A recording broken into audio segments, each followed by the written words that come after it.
কিন্তু তার জন্য ও কতটা অনুতপ্ত সেটা বুঝতে পারছেন না। আমরাও আমাদের ভুলের জন্য অনুতপ্ত। আমার মেয়ে ভালোবাসে আপনার নাতিকে, ও অনুভবের সঙ্গে সংসার করতে চায়,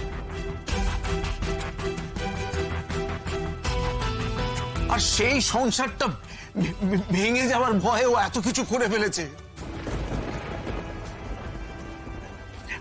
আপনি সকলের বড়, আপনি যা বলবেন আমি সেটাই মেনে নেব। আপনি যদি বলেন যে আমার এই মেয়েটাকে দূর হয়ে যেতে, তাহলে আমি আর আপনাকে কোনো অনুরোধ করব না। মাসিমা, আমি তো মেয়ের বাপ। মেয়ে ভুল করলে আমি তাকে সেই পথ থেকে সরিয়ে আনবো, আর আমার মেয়ে যদি ঠিক করে, ঠিক পথে যায়, তো তাকে আমি এগিয়ে দেবো। এটাই তো আমার কাজ।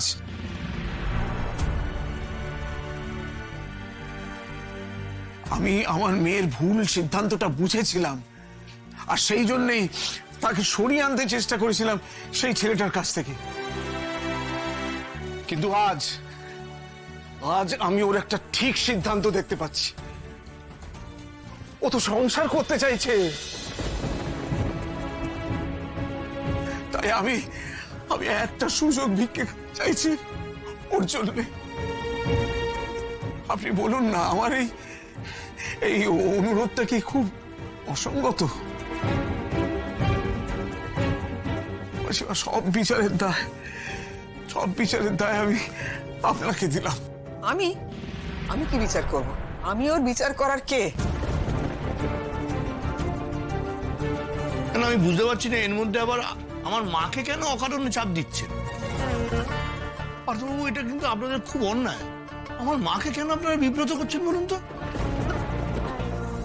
না, ঠিক আছে, অনুরাধা তো অন্যায় করেছে, এবং কৃষ্ণ সেই কারণে ওর ওপর ভীষণই বিরক্ত।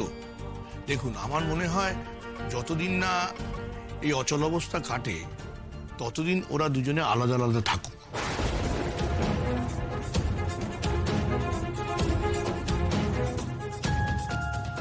তারপরে যদি ওরা মনে করে যে ব্যাপারটা মিটমাট হয়ে গেছে, আবার ওরা একসঙ্গে থাকতে চাইছে, তাহলে ওরা থাকবে, সেটা ওদের ব্যাপার।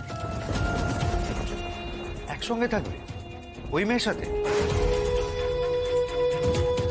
আমরা যে ওই মেয়েকে পুলিশের কাছে না দিয়ে বাবা মার কাছে তুলে দিচ্ছি, এটা কি যথেষ্ট নয় দাদা? তুমি আবার একসাথে থাকার কথা বলছো? দাদা, এটা আপনি কি বলছেন? এটা কি করে সম্ভব দাদা?